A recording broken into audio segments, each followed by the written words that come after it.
A recent breakdown of retirement account data from one of the largest investment firms in the country found something rough. Most working adults are not putting away nearly enough money to retire comfortably. The study tracked several million people enrolled in employer retirement plans, the kind where both the company and the worker chip in. Here's the part that stings. Look at the 55 to 64 age group, the people closest to the finish line. Their average balance sits just above $200,000. The median, which is the number that actually reflects a typical person instead of getting dragged up by a few big accounts, is way lower than that. And this is before anyone accounts for other savings people might have outside these plans. The overall picture is simple. Most people are not investing enough of their income to hit their retirement goals. Today we're going to fix that confusion. We'll figure out exactly what percentage of your paycheck should be going toward investing, walk through the math step by step, and cover a few money habits that pay off massively over time. Let's start with where things stand today. One of the most surprising numbers from recent research is that the average person invests around 11% of their income. But there's a catch. That number includes whatever your employer kicks in too. So if someone puts in 5.5% and their company matches that exact amount, you land on 11% combined, even though the person only actually contributed half of that. Here's something interesting buried in the data. People who get automatically enrolled into a retirement plan, meaning they don't have to lift a finger to start contributing, tend to invest about 0.5% more than people who sign up on their own. In some income brackets, that gap jumps past 2 full percentage points. Take people earning over $150,000 a year as an example. Those who opted in voluntarily contributed around 12.4%. Those who got automatically enrolled hit 14.6%. That's a meaningful difference. There are two big takeaways buried in numbers like these. When saving gets automated, people save more. That tracks with basically everything we know about money habits. Personal finance is rarely a math problem. It's a behavior problem.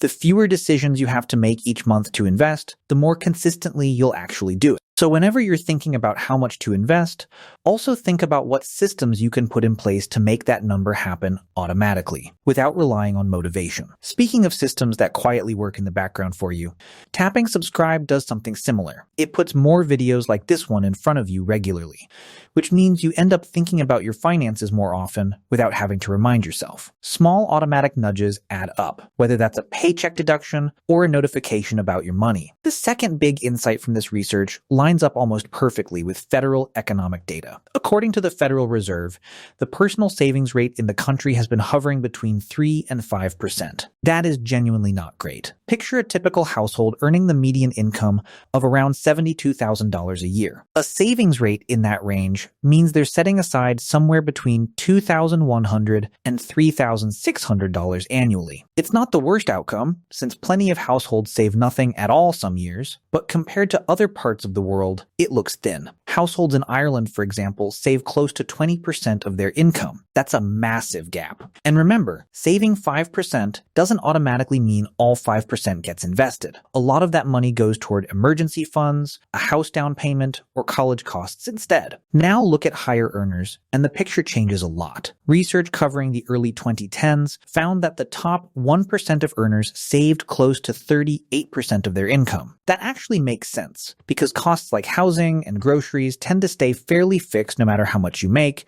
so extra income above that point is easier to save. The top 10% saved around 15% of their income.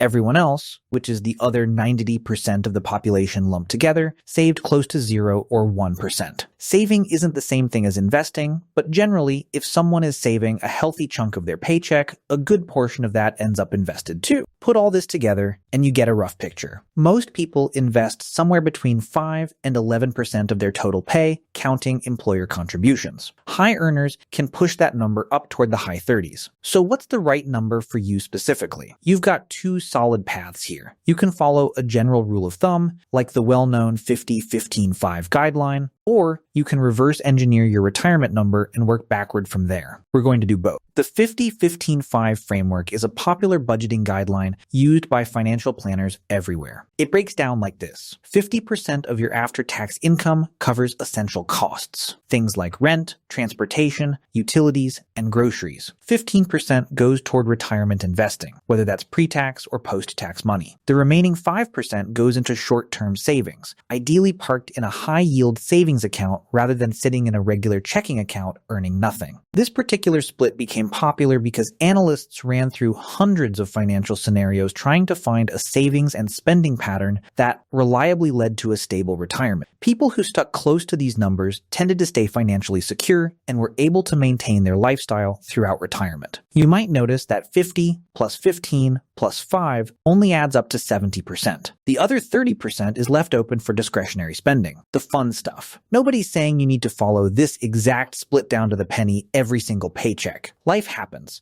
and spending shifts constantly. What actually matters is that by the end of each pay period, month, or year, however you track it, a solid chunk of money consistently goes toward your retirement investments. 15% toward retirement and 5% toward short-term goals is simply what tends to work for most people. But your personal retirement goal might look nothing like the average person's goal, or even your friend's goal. So let's get specific. Retirement spending usually mirrors whatever lifestyle you had right before retiring. Someone used to fine dining, frequent travel, and a high-income job is going to need a lot more saved up than someone with more modest day-to-day expenses. Because of this, financial planners generally suggest budgeting for retirement spending equal to 5 to 80% of your current income. So if your salary right now is $100,000, plan on spending roughly $70,000 to $80,000 a year once you retire. Let's run an actual example. Picture someone who's 38 years old, already has $100,000 saved for retirement, and currently earns $80,000 a year. Based on typical income replacement guidelines, someone in this bracket would need close to 70% of their current income during retirement. That works out to roughly $56,000 needed per year once they stop working. To figure out the total nest egg required, we lean on the 4% rule, a widely used guideline for how much you can safely withdraw each year from your investments without running out of money. Take that $56,000 yearly need and divide it by 4%, or 0.04. That gives a target retirement number of $1.4 million.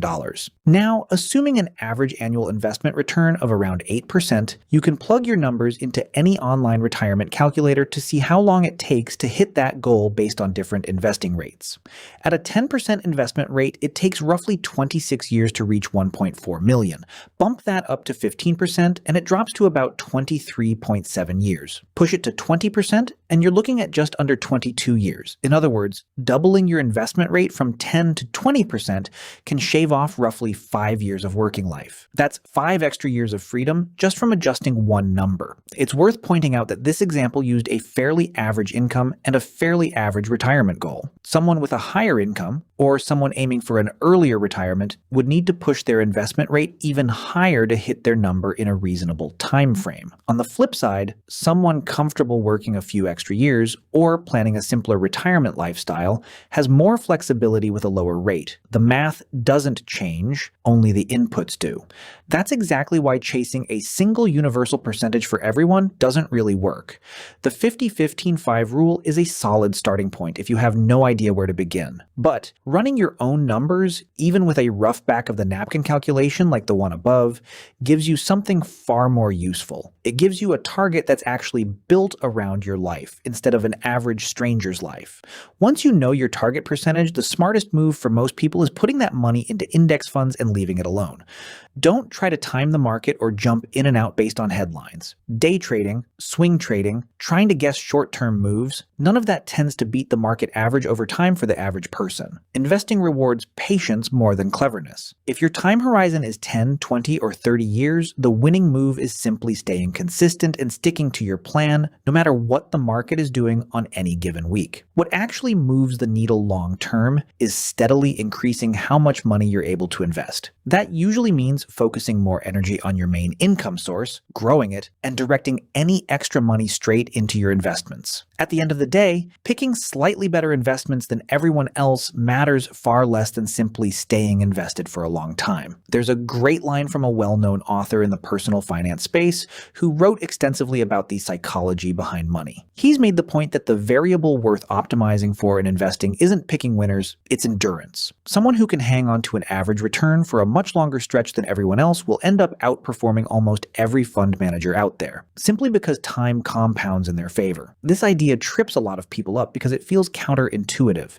It seems like the people who get rich from investing must be the ones who found some secret stock or perfectly timed a crash. In reality, most of the truly wealthy investors just never stopped contributing and never panicked and sold during a downturn.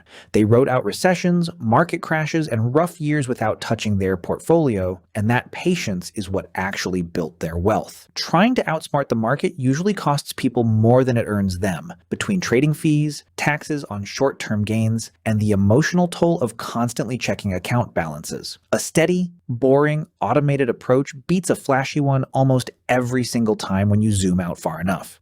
If your current investment budget feels too tight, the fastest fix isn't always cutting expenses further. It's boosting income. Whether or not you've thought about it this way, you probably already have some skill or advantage that other people don't. Think about your friend group for a second. Odds are you're noticeably better at something than most of them, or you've built up experience in an area that's genuinely valuable to someone else. Maybe someone spent years getting good at a video game, or building custom furniture, or coaching a youth sports team, or playing an instrument. Take something as simple as being a strong recreational tennis player. That one skill alone opens up several income paths. You could coach beginners one-on-one. You could run small group lessons or a weekend camp. You could build a simple website sharing free tips and instructional videos. You could even offer a service stringing rackets for other players. Or picture someone who spent years cooking for their family and genuinely enjoys it. That person could start selling meal prep to busy neighbors, teach a weekend cooking class, or build a small following online sharing recipes and technique videos. None of these require quitting a main job or making some dramatic life change. They're small, low-risk additions that chip away at free time in exchange for extra cash, and that extra cash goes straight into the investment side of the equation instead of getting absorbed into daily spending. It all starts with recognizing what you're actually good at and figuring out how to package that skill into something people will pay for. The income side of this equation gets overlooked constantly because cutting expenses feels more within someone's control. But there's a ceiling on how much you can cut. There's no ceiling on how much you can potentially earn, and every extra dollar earned is a dollar that can be split between spending and investing, which speeds up that whole timeline we calculated earlier. Hopefully this gave you a clear number to work toward and a real plan for getting there.